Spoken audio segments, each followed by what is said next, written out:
அல்லாஹுவின் மகத்தான பேரருளால் நபிகள் நாயகம் ஸல்லல்லாஹு அலைஹி வஸல்லம் இந்த உலகை அன்பால் ஆளுங்கள் என்றார்கள். அன்பு செய்யும் சாதனையை இந்த மண்ணில் வேறு எந்த ஒன்றும் செய்துவிட முடியாது என்றார்கள். அன்புக்கு இருக்கிற சக்தி மகத்தானது என்றார்கள். மனிதர்களின் இதயங்களில் அன்பால் இடம் பிடியுங்கள் என்றார்கள். அறிவுரைகளை கூட அன்பால் சொல்லுங்கள் என்கிறார்கள்.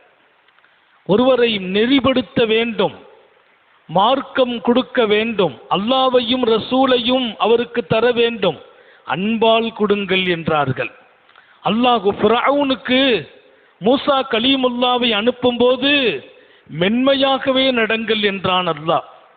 நீ ஃபிரௌனை பார்க்க போகிறீர்கள், அவன் கொடூரமானவன், ஆணவம், அதிகாரம், தன்னை கடவுள் என்று சொல்லும் இடம். ஆனாலும் வகூலா லஹு கௌலல் லய்யினா, அவனிடத்திலும் நீங்கள் அன்பால் அவனை வழிகாட்டுங்கள், மென்மையால் நடங்கள். மென்மையும் அன்பும் அவனை கூட வழி திருத்திவிடும் என்கிறான். லஅல்லஹு யததக்கர், அவனும் கூட சிந்திப்பான் என்கிறான். அன்புக்கு பெரிய ஆளுமை இருக்கிறது. மனித உலகத்தில் அதிகாரத்தால் தோற்று போனார்கள் பல பேர்கள். அதிகாரத்துக்கு முன்னால இப்போ பணிவார், கொஞ்ச நேரம் கழித்தவர் நிமிருவார். அன்புக்கு பணிந்தால் காலமெல்லாம் பணிவார்கள். உத்தம நபி ஸல்லல்லாஹு அலைஹி வஸல்லத்தின் மிகப்பெரிய அரபு உலகத்தின் புரட்சி அன்னலாரின் அன்பால் ஏற்பட்டது. மக்காவை பெருமானார் ஸல்லல்லாஹு அலைஹி வஸல்லம் அதை சுற்றி இருக்கிற அரபு உலகத்தை தங்கள் அதிகாரத்தை கொண்டு அவர்களை ஆளவில்லை. அரபு மக்கள் அன்னலாருக்கு முன்னால் மண்டியிட்டார்கள் என்றால் உலகமே ஆச்சரியப்பட்டது. யாருக்கும் அடிபணியாத அரபுகள், யாருக்கும் கொஞ்சமும் கூட தயந்தி போகாத அரபுகள், யாரிடத்திலும் இறங்கிலாம் போக மாட்டாங்க. அப்படிப்பட்ட அரபுகளை தனக்கு முன்னால் மண்டியிட்டு அமரச் செய்கிறார்கள் கோமான் நபிகள் ஸல்லல்லாஹு அலைஹி வஸல்லம். அல்லாஹ் திருக்குர்ஆனிலே சொல்வான், ஃபபிமா ரஹ்மத்தின் மினல்லாஹி லின்தலகும் வலவ் குந்த ஃபல்லன் கலீலல் லன்ஃபல்லு மின் ஹவ்லிக். அல்லாஹ்வின் பேர் அருளால் தாங்கள் மென்மையாக அந்த மக்களோடு நடந்து கொண்டதால் அவர்கள் உங்களுக்கு முன்னால் இருந்தார்கள். கொஞ்சம் கடினமாக நடந்திருந்தால், கொஞ்சம் நீங்களும் கனத்த இதயத்தோடு நடந்திருந்தால், வலவ் குந்த ஃபல்லன் கலீலல் கல்ப், இவங்களோடு கொஞ்சம் நீங்க வேகமா ஹார்டா நடந்திருந்தால் லன்ஃபல்லு மின் ஹவ்லிக், உங்களை சுத்தி இருந்திருக்க மாட்டாங்க, ஓடி போயிருப்பார்கள். திருக்குர்ஆன் பேசுகிறது. எப்படி முடிந்தது? இத்தனை பெரிய உலகத்தை கட்டி ஆள முடிந்தது காரூன்ய சீலர் ஸல்லல்லாஹு அலைஹி வஸல்லம் அவர்களால். அது அன்பு என்ற அந்த சொல்லுக்கு கிடைத்த மதிப்பு. பெருமானாரினுடைய மன்னிக்கிற குணம், விரிந்த உள்ளம், விசாலமான தன்மைகள் அத்தனையும் அன்பின் வெளிப்பாடு. அன்பு என்பது ஒரு சொல், அதற்குள் 1000 வாழ்க்கை இருக்கிறது. அன்பு என்ற சொல்லுக்குள்ளால் பணிவது இருக்கிறது. அன்பு என்ற சொல்லுக்குள்ளால் அனைவர்களையும் அனுசரிப்பது இருக்கிறது, உபகாரம் இருக்கிறது, ஒத்துப்போவது இருக்கிறது. அத்தனையும் அன்பிருந்தால் நடக்கும். நம்ம வீட்டில் கொஞ்சம் வேகமா இருக்கிறாங்க, ஹார்டா நடக்கிறாங்க. இப்போ நான் என் மேல எனக்கு அவங்க பேர்ல அன்பு வெளிப்படணும். அன்பு என்பது அவங்ககிட்ட நான் சாஃப்டா போகணும், மென்மையா போகணும். அவங்களும் நாளை நமக்கு பின்னால் ஒத்துழைப்பவர்களாக மாறுவார்கள். முத்தம நபி ஸல்லல்லாஹு அலைஹி வஸல்லம் உலகத்திற்கு கற்றுக் கொடுத்த பாடம். மதீனா போய் இறங்குவார்கள். 1000 உடைந்த இதயத்தோடு சஹாபிகள் சொந்த நாட்டை விட்டு, பிறந்த வீட்டை விட்டு, தேடி வைத்த சொத்துக்களை விட்டு மாமதீனா போன போது மாநபியின் முதல் சொற்பொழிவை உலகம் எதிர்பார்க்கிறது. எம்பெருமான் மக்காவை பற்றி ஏதோ சொல்வார்கள். ஒரு வார்த்தை சொல்லவில்லை, குறை சொல்லவில்லை, குற்றம் சாட்டவில்லை. மதீனாவின் முதல் சொற்பொழிவில் அஃஷுஸ் ஸலாம், சாந்தி சமாதானத்தை, அன்பை நாடெங்கிலும் பரப்புங்கள் என்றார்கள். மாநபியின் முத்தான மதீனாவின் சொற்கள், மதீனாவின் முத்தம நபியின் முதல் அறிவுரை, நாட்டில் அன்பை பரப்புங்கள், நாடு அன்புமயமாகட்டும், அன்பில்தான் ஆண்டவனே கிடைப்பான் என்றார்கள். அல்லாவே கிடைப்பான் என்றார்கள். அல்லாவை எங்க பார்க்கணும்? ஏழையின் முகத்தில் அல்லாவை பாருங்கள், சிரித்த முகத்தில் அல்லாவை பாருங்கள். அண்ணல் எம்பெருமான், நீ அடுத்தவர்களோடு அன்பு காட்டினால் அல்லாஹ் உன் மீது அன்பு காட்டுவான். இர்ஹமு மன்ஃபில் அர்ள், இந்த பூமியில் இருக்கிற எல்லோருக்கும் அன்பு காட்டுங்கள், இந்த பூமியில் இருக்கிற எல்லோருக்கும் அன்பு காட்டுங்கள். யர்ஹமுக்கும் மன்ஃபிஸ் ஸமா, படைத்தவன் உங்களுக்கு அன்பு காட்டுவான் என்றார்கள். அல்லாஹ்வின் அன்பு உனக்கு கிடைக்க வேண்டுமா? நீ நாட்டில் அன்பை வெளிப்படுத்த வேண்டும். அன்புக்கு மிகப்பெரிய சக்தி என்பார்கள். நான் படித்த கதை ஒன்று உண்டு. ஒரு நாள் சுத்தி சாவியை பார்த்து சொன்னது, உன்னை விட நான் பலம் உள்ளவன் தானே என்று கேட்டது. சுத்தியல் சாவியை பார்த்து கேட்டது, உன்னை விட நான் பலம் உள்ளவன் தானே? ஆமா, நீ லேசா பூட்டை திறக்கிறாய், என்னால் சிரமத்துக்கு பின்னால தானே திறக்க முடிகிறது. நான் பூட்டை திறக்கணும்னா சிரமப்பட்டு திறக்கணும், 10 அடி அடிச்சாதான் பூட்டு திறக்கும். நீ லேசா பூட்டை திறக்கிறாயே, எப்படி உன்னால் முடிந்தது? உன்னை விட நான் பலம் உள்ளவன், என்னால் அவ்வளவு சீக்கிரம் ஒரு பூட்டை திறக்க முடிவதில்லை. ஆனா நீ ஈஸியா திறக்கிறாயே. அந்த சாவி சொன்ன வார்த்தை, அறிஞர்கள் எழுதி தரும் செய்தி, அன்புக்கு உலகத்தில் இருக்கிற ஆளுமை. சாவி சொன்னதாம், வேற ஒண்ணும் இல்லை, என்னை விட நீ பலமான ஆளுதான். சுத்தியல்ங்கிறது பூமியை, சாவியை விட நீ பலம், உனக்கு அதிகாரம்லாம் நிறைய இருக்குது. ஆனா நான் பலகீனம். நீ பூட்டை திறக்கிற போது ஏன் கஷ்டப்படுகிறாய்? என்னால சீக்கிரம் திறக்க முடியலங்கிற. நீ அதன் தலையில் அடிக்கிறாய், நீ அதன் தலையில் அடிக்கிறாய். இப்போ சாவியை காணலன்னா பூட்டை திறக்க சொன்னா சுத்தியில தூக்கிட்டு வருவான், அடி அடின்னு மண்டையில தான் அடிக்கிறது. நீ தலையில் அடிக்கிறாய். நான் அதன் இதயத்தை தொடுகிறேன், நான் அதன் இதயத்தை தொடுகிறேன். சாவி வச்சு லேசா டச் பண்ணா திறந்துடும். நான் இதயத்தை தொடுகிறேன், மென்மையாக தொடுகிறேன், எனக்கு திறக்கிறது.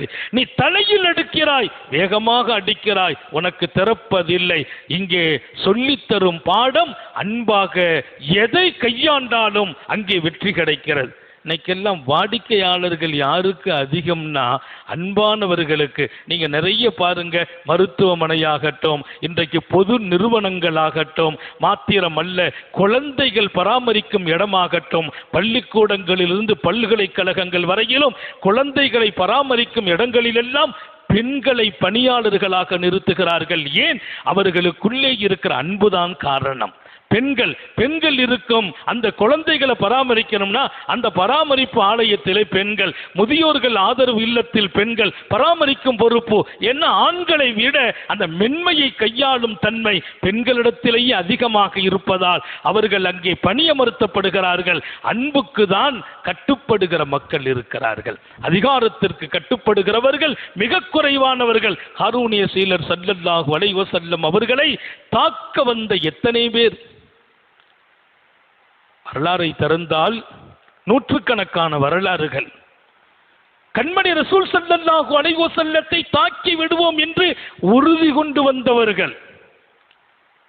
தலையை கொண்டு வர்றேன்னு வந்தவர் தான் சையதுனா உமர் ரலியல்லாஹு அன்ஹு. பட்டியல் நீளுகிறது. முத்தம நபி ஸல்லல்லாஹு அலைஹி வஸல்லத்தின் தர்பாரில் வந்து அவர்கள் பேசுகிற போது எம்பெருமான் யாரையும் எதிர்க்கல்ல. ஒருவர் பெருமானாரை அடிக்கிறதுக்கு தாக்கிறதுக்கு விஷத்தை வாழ முழுக்க தேய்த்து வாழை விஷத்துல ஊற வச்சு கொண்டு வருகிறார். மக்கமா நகரிலே உட்கார்ந்து காபத்துல்லாவிலே இருந்து உறுதி எடுத்து விட்டு உத்தம நபியின் மதீனாவை நோக்கி வருகிறார். அந்த வாள் பூரா விஷம். லேச கீறல் விழுந்தால் 1000 முறை அது பாதிப்பை ஏற்படுத்தும்.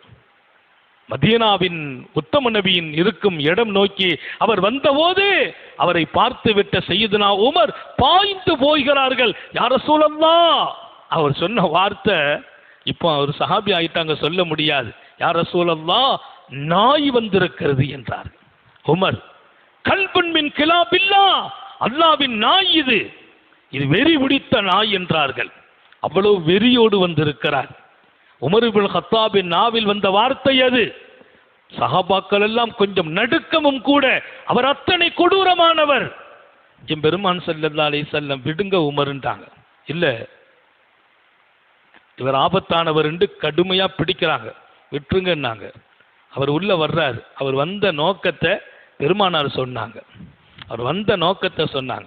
உட்காருங்கன்னாங்க. தூரத்தில் இருந்து வந்திருக்கீங்கன்னாங்க. அவரை கவனியுங்கள் என்றார்கள். முதல்ல ஆசுவாசப்படுத்துங்கள் என்றார்கள். என்ன வேணும்? குடிப்பதற்கு, உண்ணுவதற்கு நன்கு புரியும்.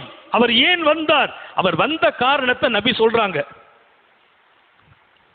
கடைசியா பெருமானார் அரவணைத்த விதம், சஹாபாக்கள் பதறிய போது, உமர் இப்னு கத்தாப் போய் உலுக்கிய போது விடுங்கள் என்று சொன்ன அந்த கையாளும் தன்மை, மாணவியின் சிரித்த முகம், அன்பால் அவரை வரவேற்று அவரையும் உட்கார வைத்த போது, அவரை ஆசுவாசப்படுத்துங்கள் என்று சொன்ன போது, அவருக்கான பானங்களும் குடிப்பதற்கும் வகை செய்யுங்கள் என்ற போது அவர் எல்லாத்தையும் மறந்து விட்டார். அவர் எல்லாத்தையும் மறந்து விட்டார். என்ன விஷயம் என்று கேட்கிறார்கள். என் பெருமானார் இடத்தில் அவருக்கு பேச முடியவில்லை. நபி பெருமானார் சொன்னாங்க, நான் சொல்லட்டுமா நீங்கள் வந்த நோக்கத்தை? நீங்களும் உங்கள் நண்பரும் கபாவில் இருந்து பேசினீர்களா? நான் அந்த முகம்மதை கொன்று விடுகிறேன், என் குடும்பத்திற்கு யார் பொறுப்பு என்று கேட்டீர்களா? அவர் உங்கள் குடும்பத்திற்கு நான் பொறுப்பு என்றாரா? என்னை கொல்லுவதற்கு தானே வந்தீர்கள் என்று பெருமானார் சொன்னபோது அவர் நபியின் கரத்தை பிடித்து கலிமா சொல்லி முத்தமிட்டார். யா ரசூலல்லாஹ், நானும் என் நண்பரும் பேசிய வார்த்தை அல்லாஹ்வை தவிர யாருக்கும் தெரியாது. தாங்கள் தெரிந்து விட்டீர்கள் என்றால் தாங்கள் உண்மையான நபி என்றார். உங்கள் அன்பில் நான் எங்கோ போய்விட்டேன் என்றார். நான் கொடுமையானவன் நபியே, கொடூரமானவன் நபியே.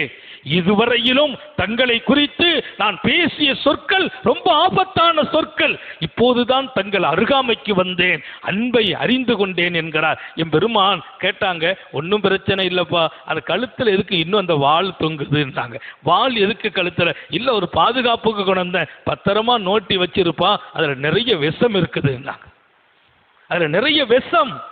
அவர் விஷம் தோய்த்து கொண்டு வந்ததையும் உத்தம நபி சொன்ன போது அதற்கு பின்னாலும் அவரை அரவணைக்கிறார்கள், தங்க இடம் கொடுக்கிறார்கள், உண்ண உணவு கொடுக்கிறார்கள், படுக்க இடம் தருகிறார்கள், நீங்கள் இங்கேயே தங்கலாம் என்றார்கள். அவர் மக்காவுக்கு வந்து சொன்ன வார்த்தை, உலகத்தில் இப்படி ஒரு மகத்தான அன்பாளரை நான் கண்டதில்லை, இனி இஸ்லாத்தை உலகத்தில் சொல்லும் இடம் எனக்கு உண்டு என்றார்.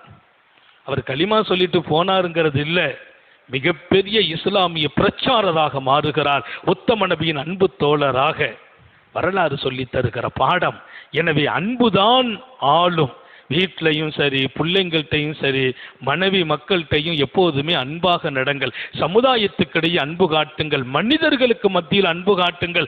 இன்றைக்கு நாம் அதை இழந்தோம். எல்லாத்தையுமே கொஞ்சம் முறைச்சி பேசுறது, கொஞ்சம் மூர்க்கமாக நடக்கிறது.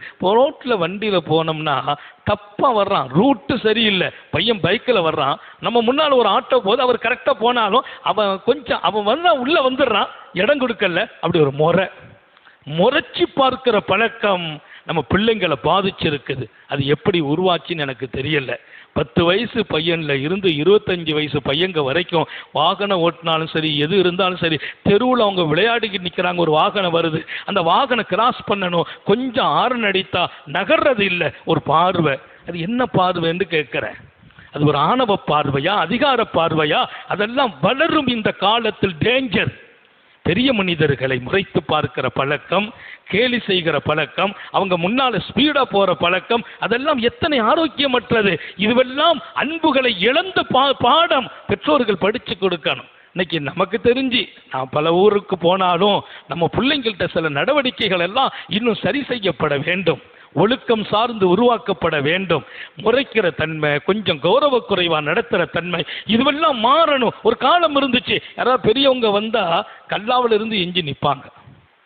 கற்றையில் இருப்பார், இந்த பக்கமாக ஒரு பெரியவங்க போகிறாங்கன்னா ஒன்று எழுந்திரிச்சிருவார். அந்த காலமெல்லாம் மாறி போய் இருக்கிறது. சைக்கிளில் போவாங்க, இறங்கிடுவாங்க கீழே. அதுதான் மிகப்பெரிய ஆளுமை. அந்த பிள்ளைங்கள் எல்லாம் துவா வாங்கிக்கிட்டாங்க, நல்லா இருக்கிறாங்க.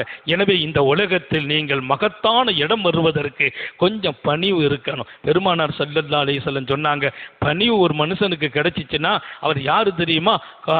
ஓத்திய ஹல்லன். பெருமானார் சொன்னாங்க, மீனல் ஹைர், அவர் உலகத்தில் நற்பாக்கியங்கள் அத்தனையும் கொடுக்கப்பட்டார்.